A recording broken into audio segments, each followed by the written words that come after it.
water ran through them for 2 to 3 weeks in Northern California. Big houses. And they got all the wet stuff out of it. When I started my drying after the second day, because we had to get this stuff out, in 5 days, I had everything to standard dry. Where you'd have companies going there, they'd have equipment in there for 2 weeks. All right, and so, or 3 weeks or longer. It's still because they didn't set up and engineer the process, because there's a way to do that. I have special equipment to heat up the house. Heat's our friend, because the hotter the air, more moisture can come in. We have to have not just only air movers, but you got to have things called dehumidifiers or desiccants to take that moisture and take it out of the air. So we want to get this process going, and we never shut off the equipment. So if you have tenants in your house, one of the things we tell them, if you shut off the equipment, I figure 3 days, and also you're shutting my equipment off, it takes 4 or 5. I want to make sure that you're going to be paying for that, because you're paying for it. The insurance is give us 3 days, and if they play around with their equipment, that's going to cost them some money. So sometimes that does happen, and I don't want anybody touching our equipment, because our time is turnaround. Extra couple days can cause other problems. That's just a general sort of scenario for that. Some paint for preventive. Some paints now come with a moldicide or an herbicide or something. Is that stuff effective? Should we be painting bathrooms with that? Yeah, that's good, because paints with the antimicrobials, microbials put in there really helps for surface mold. Okay, it doesn't do anything for the sheetrock. The sheetrock is a perfect place to grow, and that's where they in the labs at the labs where they test the growth of mold, because of the spores that are on there. But when you're talking about bathrooms and stuff like that, where you have that, that's really hard for it to get. But you can have that on your walls. You can have that all painted up, and all of a sudden you're seeing mold, because it's not growing on that. It's because it's growing on the skin, the dirt in the air that's starting to lay on the in the bathrooms and kitchens, because the people aren't wiping anything down.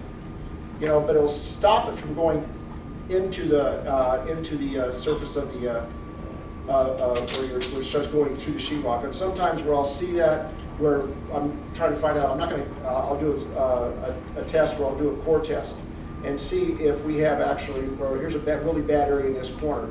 Well, I want to see if it's actually penetrated the sheetrock and actually started going to the other side and started causing problems. So I'll do a core test, pull that out, and look at the other side to see if we've actually penetrated that. But if you have good paint on there, usually that's not the case, not unless it's been a long-term situation.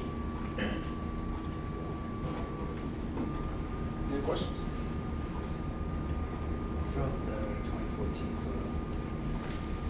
So we wanted to do a little bit of a raffle while we do a little bit of Q&A as well.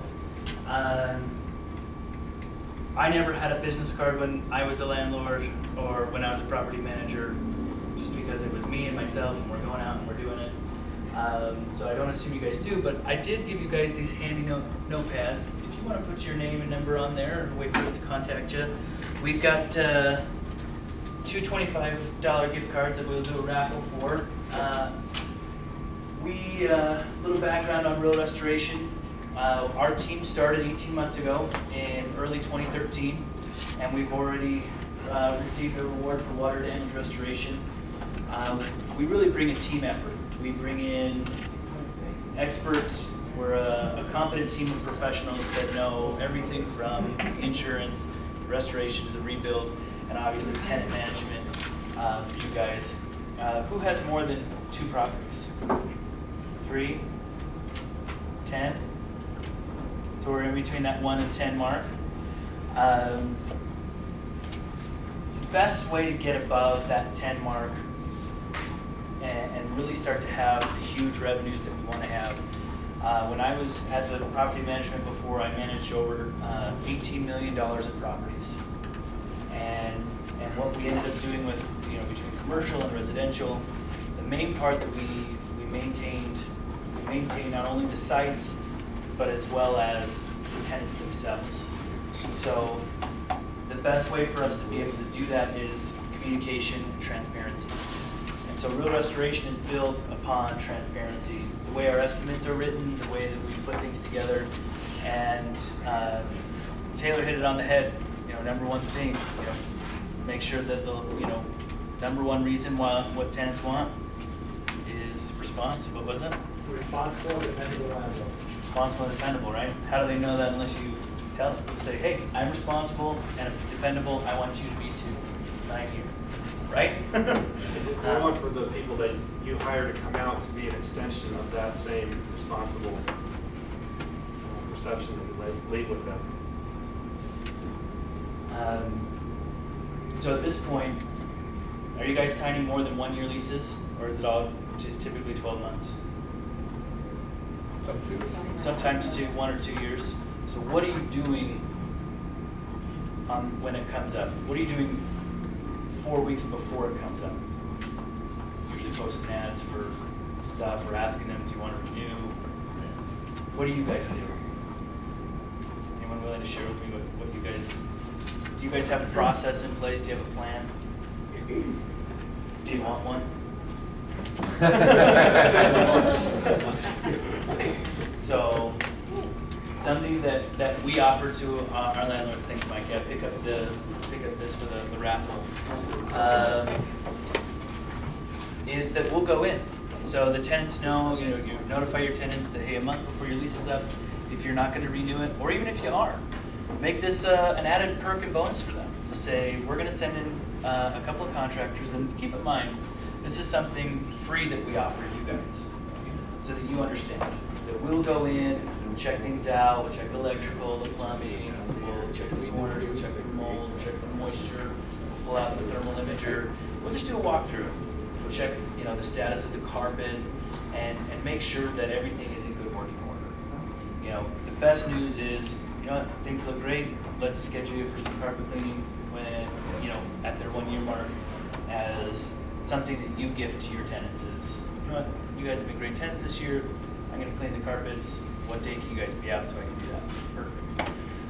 And we'll come in there and we'll do it that day. They'll dry within 90 minutes, which you've never heard of, right? We'll have your carpets dry, and your tenants have wonderful new clean carpets. You're maintaining the property, especially something as expensive as your floors, and things are being taken care of. And the best part about it is you get to tell us what you want. We'll create a plan that's customized to you and your units, and all that does is build extra revenue for you guys to be able to add that next property, buy the next door neighbor, or get to the next level, so you guys can ultimately build your portfolios of buy and holds, and enjoy passive income, right? Isn't that why we do it? Does that sound like something you guys would be interested in? Doing something like that? Okay. All right, at least then. All right, who wants to come up here and choose for me? Hey, let me, I have a question. Go ahead. Sorry. When you have restoration done, and after they've done it, you find that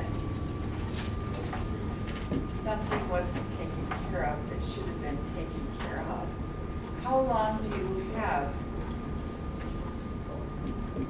Do you have a specific example? What's that? My fireplace downstairs, the water was so high that and I didn't find out until a minute when I tried to turn on the fireplace. I had someone come out and I said, this is the floor, everything's good. Most contractors should have a workmanship warranty.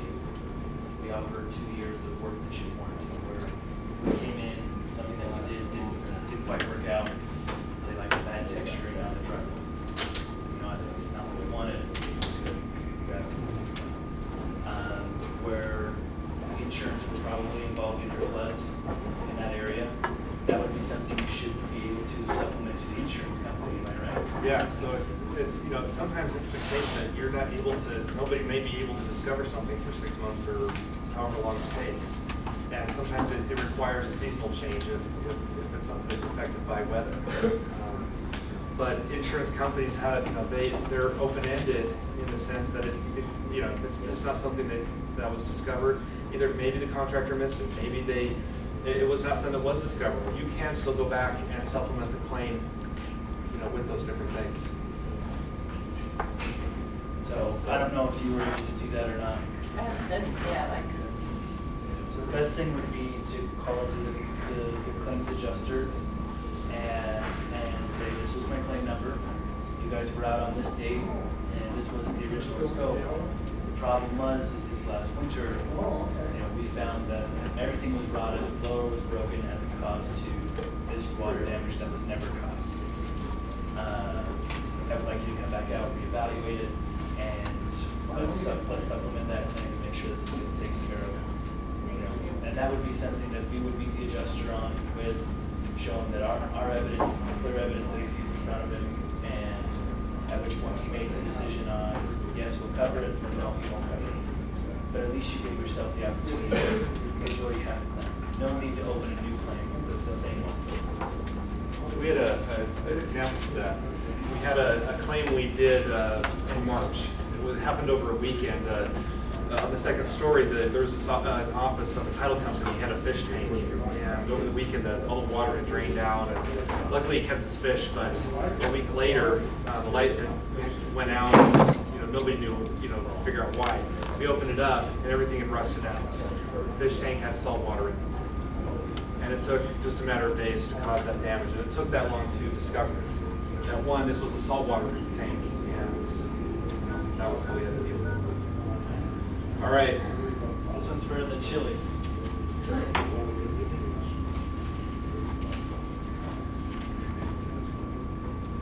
Ann Hendren. That's me.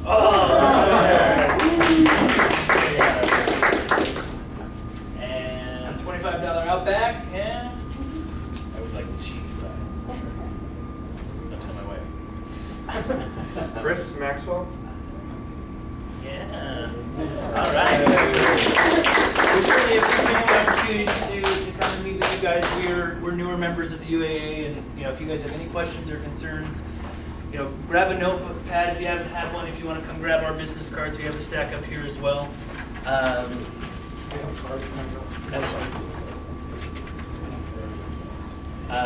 Let us know. Otherwise, we appreciate your time, and let's go check the scores.